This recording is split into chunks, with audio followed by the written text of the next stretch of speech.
The name of a new pope is about to be announced. I'm Harry Reasoner in New York. Now to Winston Burdett at the Vatican. The tall windows have just opened above the portico of St. Peter's Basilica for the announcement and the presentation of the new head of the Roman Catholic Church, who was elected just a little over 40 minutes ago. The man who will make the announcement is Cardinal Pericle Felice, to whom this honor falls in virtue of his rank as head of the Order of Cardinal Deacons. Cardinal Felice, his announcement will be brief, and it will be in Latin, the language of the Church.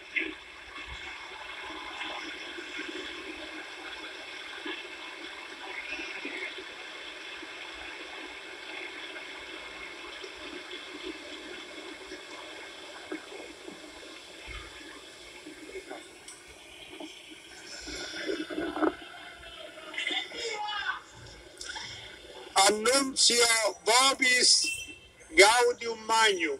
I announce glad news. And next will come the words, Habemus Papam, we have a Pope. A well-known Habemus Papam.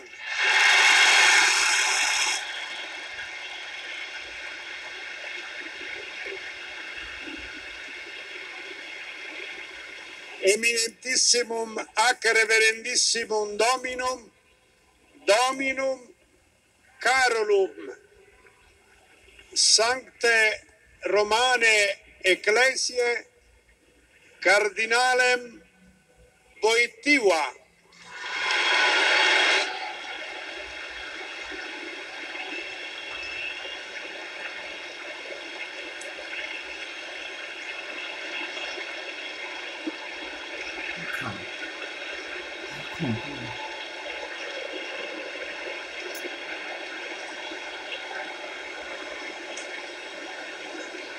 Qui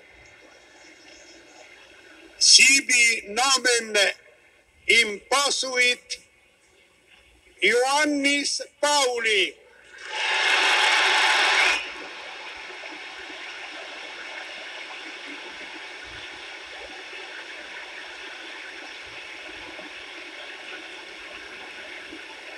The new Pope is Karol Wojtyła, who is Polish and is 58 years old. A Polish Archbishop, Cardinal Karol Wojtyła, who has taken the name as Pope of Pope John Paul II.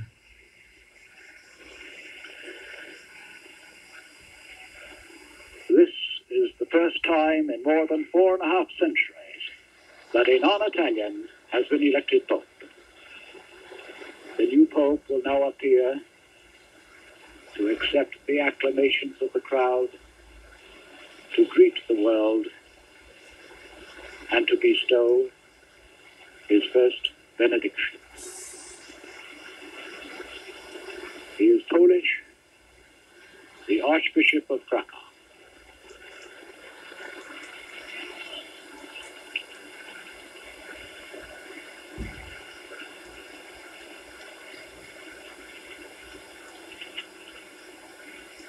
An extraordinary turning point in the history of the Church and in the story of the papacy.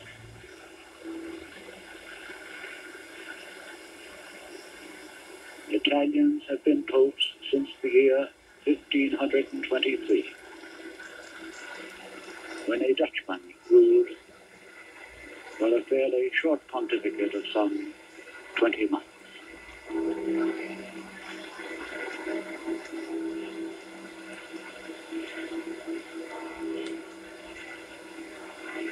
For the first time in so many centuries, the conclave of cardinals has gone outside of Italy to elect a new head of the Roman Catholic Church.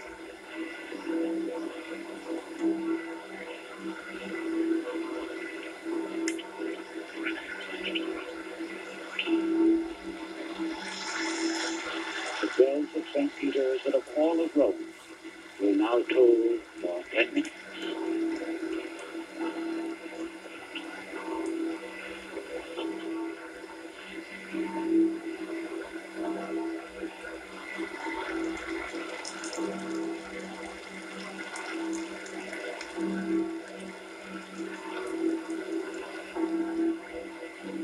The balcony, high up on the facade of St. Peter's Basilica, is made ready for his appearance.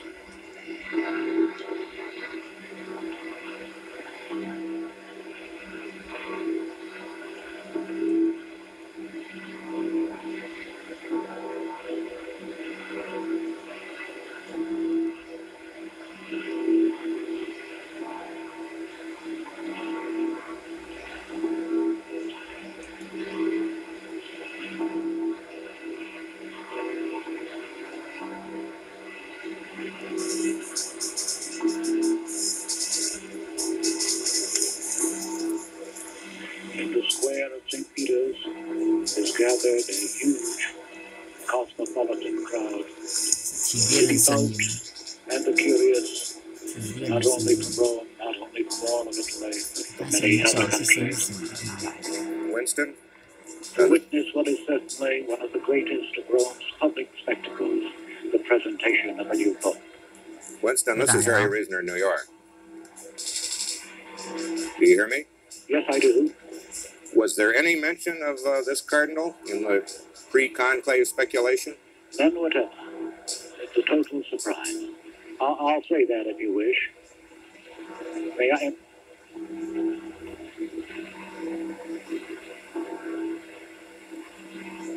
Before this conclave of cardinals began, many Italians were mentioned as possible candidates, some non-Italian Europeans, some cardinals even from beyond the seas, from Latin America. But the name of Cardinal Karol Wojtyła was never mentioned. It never appeared in the press of Italy or in the minds of Vatican observers. The choice of this cardinal comes as a total surprise. I imagine a lot of people are going to the reference books on Roman Catholic cardinals right now to find out about Pope John Paul II. He's not only non-Italian, he's very young, 58. He is only 58 years old, which means that the Church, the cardinals, have chosen a man who, thanks to his age, gives promise of many years of active and energetic leadership.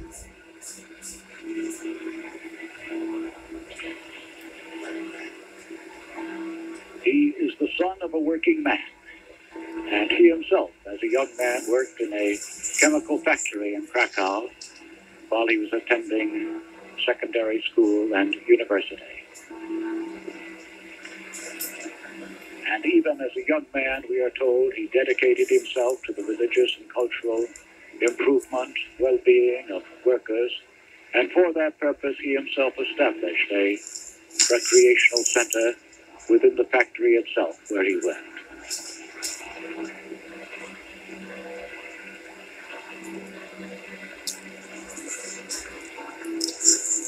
Afterwards, he entered a major seminary at Krakow and studied philosophy and theology, and then, still later, following his ordination, he came to Rome to take higher courses in philosophy at the Pontifical Athenaeum Angelicum, where he earned his doctorate in philosophy back in 1948. Winston, I assume this choice would be interpreted as a gesture of conciliation toward Eastern Europe and toward the communist countries. Poland is the communist country where the Church gets along best, and it must be interpreted as a kind of a compliment to the Poles. It certainly, I should say, it is a compliment to the Polish Catholics and to the Catholic Church in Poland. As we know, the Catholic Church in Poland is so great a national force, and Catholicism itself is such a fervent force, that it is one that the Polish regime has had over the years to come to terms with in order to achieve national unity. And so that it is a tribute certainly to this achievement of the Polish Catholic Church. And this acknowledgement, if you will, of the coexistence which the Polish Catholic Church, through its own strength, has been able to achieve with the Polish communist regime. Will this, as well as the first non-Italian Pope in a long time, will this be the first non-Italian speaking Pope? Do you happen to know if he does speak Italian? I do not know whether he speaks Italian, but certainly he must speak some. He must be able to handle Italian because he has studied here in Rome, and he has taken courses both in the Italian and the Latin languages, and therefore he must be thoroughly familiar with Italian. I should not think that that would present a difficulty.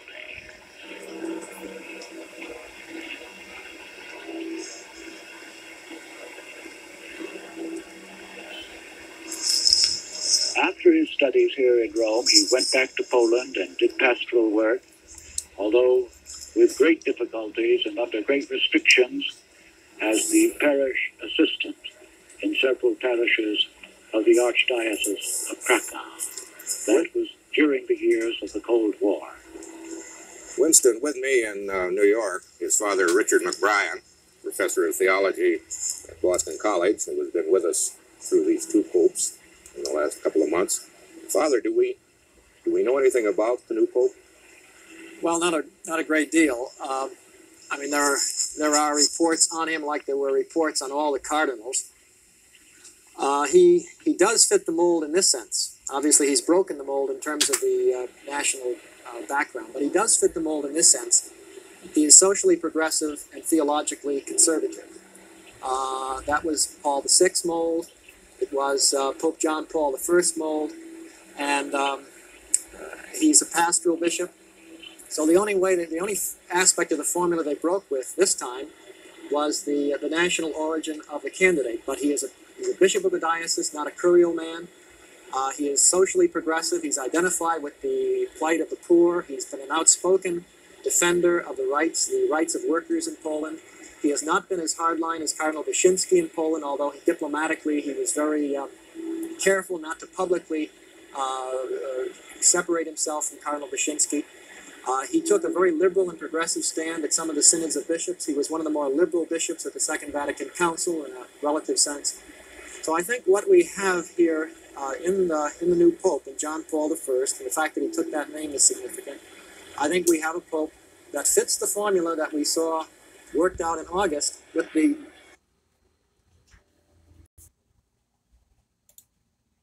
that it's a non-Italian.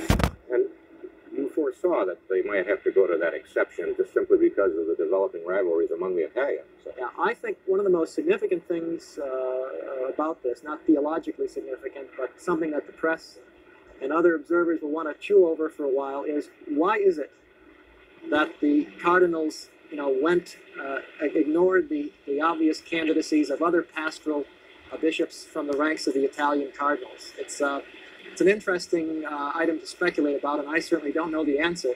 I mean, there are other cardinals like Ursi or Pappalardo or Poma or Ugo Poletti, the people that were named in the original speculation. And they went outside and took a younger man, a vigorous man, and maybe this is their way of saying that finally making the statement that the church is more than a church bound to narrow traditions, that the world is broader than the free world, so to speak, that the church has to face problems as it does in Eastern Europe. And here's a man who obviously has been very successful at doing it. He's been forthright as a Catholic leader, and yet he's not been so recalcitrant and hardline as to break off dialogue with the communist leaders. In fact, this is really a vote of confidence in the foreign policy of Pope Paul VI, with his famous Ostpolitik, his famous opening to dialogue with the communist regimes of the East. It seems to me, a very strong affirmation of it.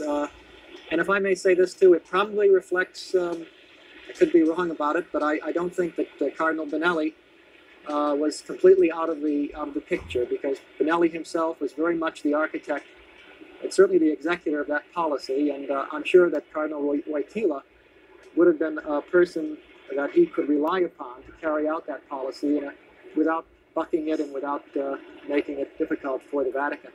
It's that kind of a thing in foreign policy. But in terms of the issues that divide Catholics these days, would they be less?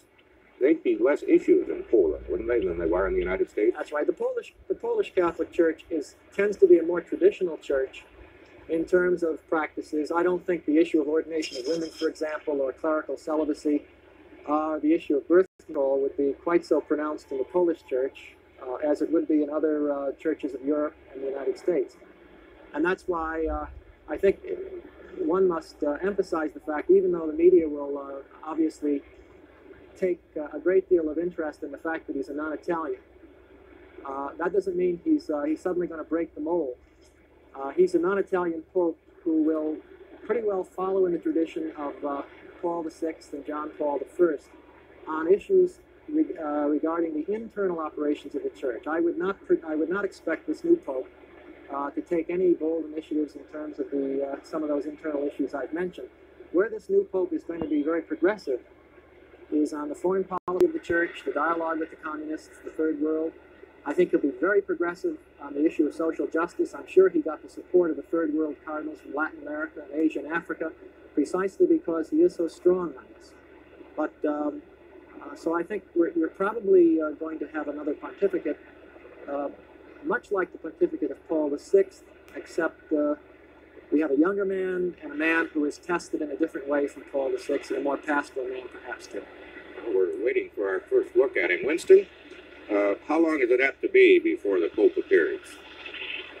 Well, what is happening now, that's to say, between the moment when he was elected, which is now nearly an hour ago, and his appearance, various things happen.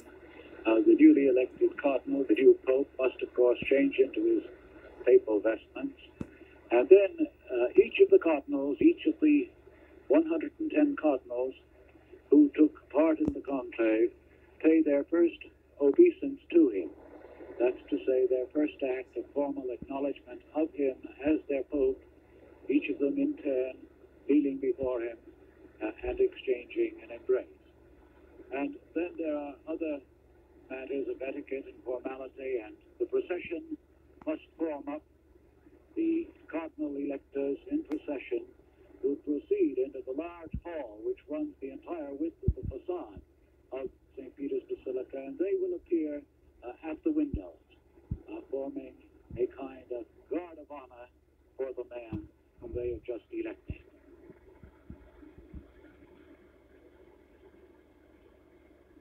And that will probably take a few moments more. But the crowd's expectation is so high that it is also very patient in anticipation of seeing. It looks as if the square had filled up since the white smoke.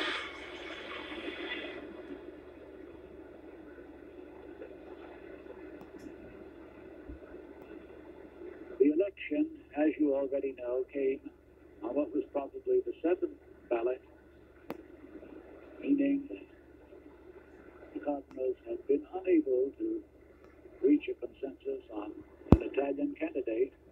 The required majority was 2/3 plus 1, that's to say 75 cardinals of the 111 voting. Some people had the impression that this was going to be a long conclave simply because they didn't choose a pope on the first day, but actually it's still pretty expeditious, 7 ballots. 7 ballots is not, of course, a long conclave. This conclave, the conclave that elected Pope John Paul I was, of course, far more rapid than anyone expected. This one was a little longer than some expected, but not very much. 7 ballots is not long as papal conclaves go. It took 11 ballots, Harry, to elect Pope John XXIII. So, exactly. And do 7 ballots to go to a non-Italian, break that kind of precedent. It's almost hasty. Pope Paul VI, who went into the conclave as the leading candidate, he still required 6 ballots to win. So I think this is extraordinary. That it's a non-Italian is extraordinary, first of all, but that it was so relatively quick an election for such a precedent-shattering decision.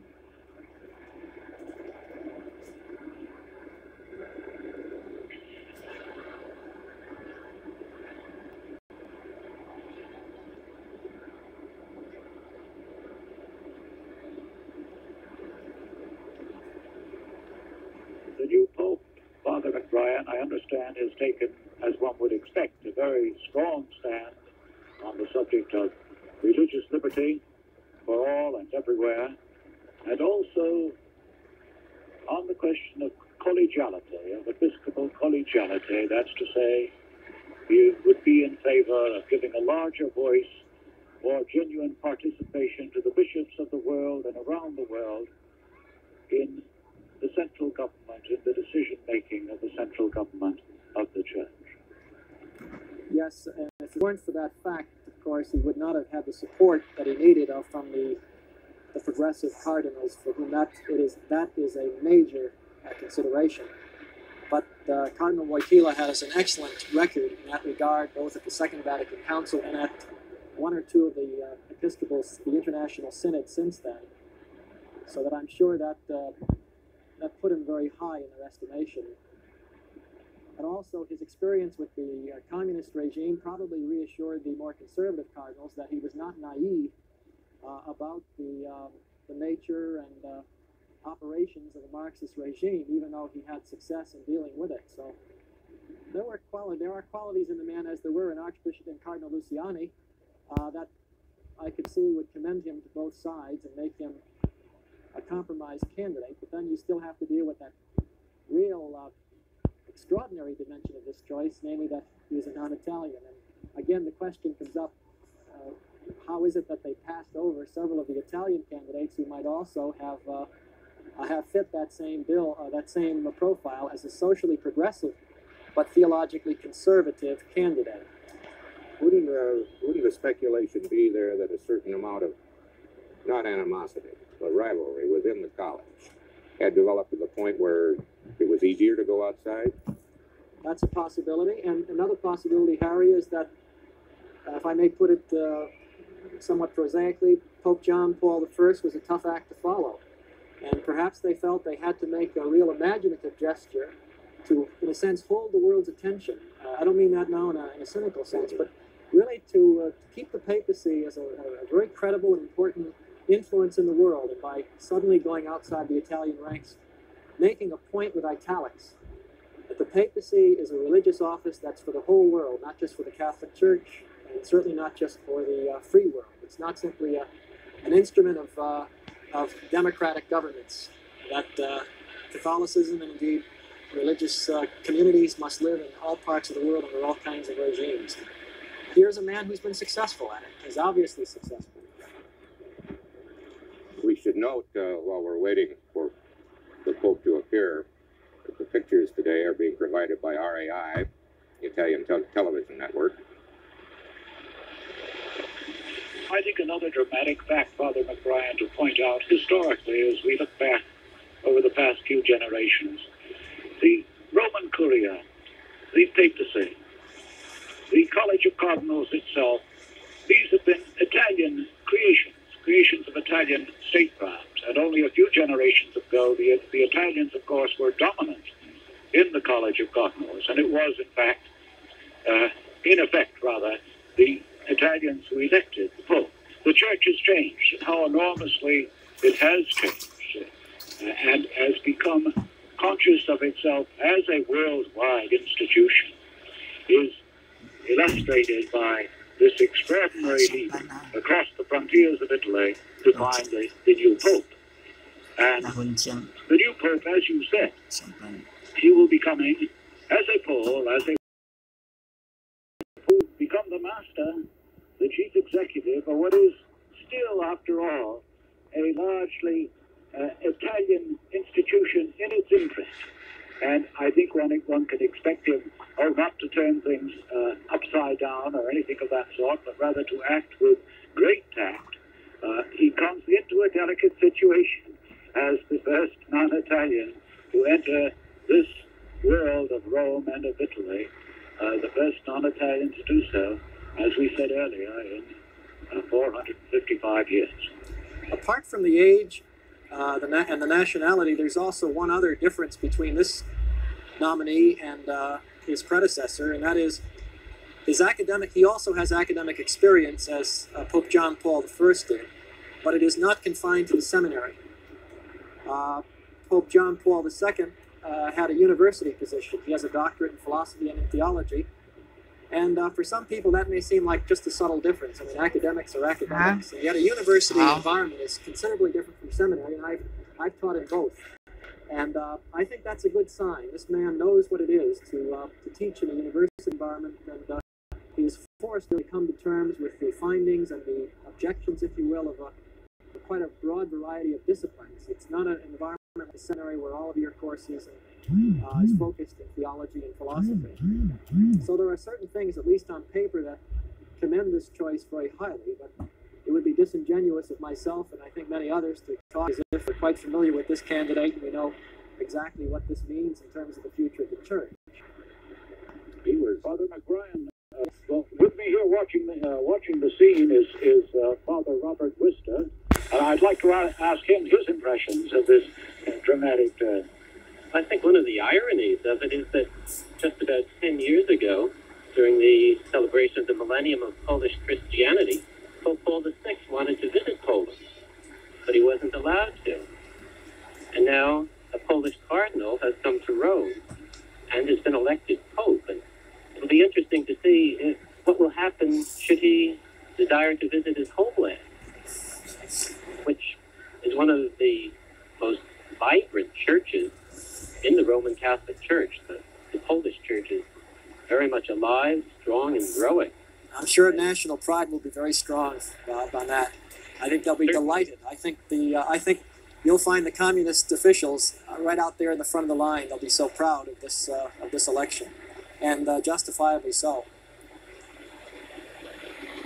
Yes, I think the Poles are Polish before they're communist. And, Yes. In many cases, Catholic before they're communist. Very definitely. Now, the Polish Church is one of the strongest churches in the entire Catholic world. And the Polish Americans, too, have always been known as a very strong Catholic. Yes, indeed. Well, from all the reports we hear, of course, that we get here in Rome, the attendance at Catholic churches in Poland is spectacular, and would be spectacular in our own eyes. Well, in many countries of the world, there has been a great decline in the number of priests and sisters. In Poland, it's the opposite, to the point that we can use the word they're exporting sisters and priests to countries that have experienced a lack of priestly and sisters' vocation.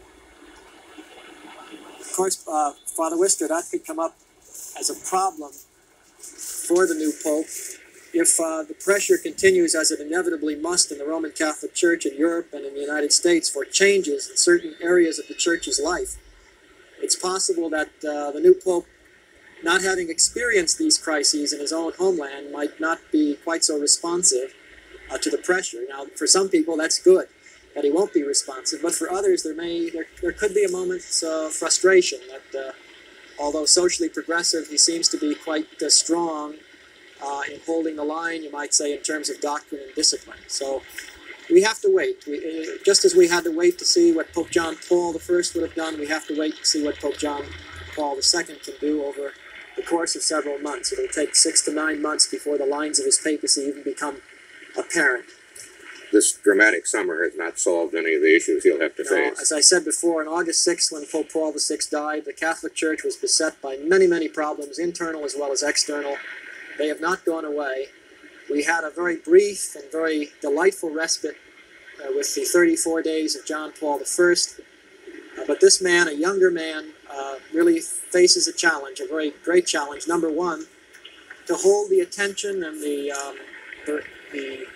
warmth of the world, while at the same time leading the Church on a course that he and others deem appropriate without further dividing it. And it's a very difficult task, and no one knew that more than the late Pope Paul VI, who literally agonized over that problem of trying to lead the Church down a middle course tragically, in some instances at least, he ended up pleasing neither side. This is going to be a very difficult challenge, but he's a younger man, he's a man with different kind of experience, and he may have a different sort of freedom. If you noted his university experience has probably given him a more cosmopolitan understanding of some of these issues than a pastoral cardinal would have had. Well, he has both. Of course, that's the wonderful thing. He's been an Archbishop of Krakow for quite some time, and as well as having a university appointment earlier on. So he does have both. He has the academic and the pastoral. But significantly, he doesn't have the bureaucratic. He doesn't have the any curial experience, and they have stuck with that part of the formula. Well, he'll come as a stranger to the machinery of the Roman Curia and of the church administration, just as Pope John Paul I did. But obviously the conclave was ready to take that chance. Well, we may find, Winston, that he may be a stronger person. I don't mean just... I beg your pardon? I think the new Pope may be a stronger person, not just in terms of his health, but a stronger person in terms of his convictions, in terms of determination than the previous Pope. The previous Pope was a very gentle man, and maybe in the end his gentleness broke him under the pressure. We just don't know, but it'll be interesting to pick up his style the first few weeks. And you can tell a lot about a person in those first few days and weeks. And we may find that he's a stronger person, a more determined person, and can bear the pressures that commended him to the more progressive cardinals. You've got to keep in mind, as was pointed out earlier, it requires 2/3 plus 1 to elect a pope.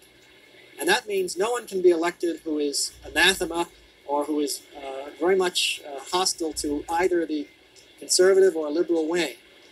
And so he's got to have something that commended him to both. Looking to it for a strong leader. And the liberals or the more progressive cardinals were looking for one who, in his strength, would nonetheless share his authority, consult widely, and be open to change and adaptation where appropriate. And I think he must have a strong personality, I think. Well, I would agree, Bob. I really do think that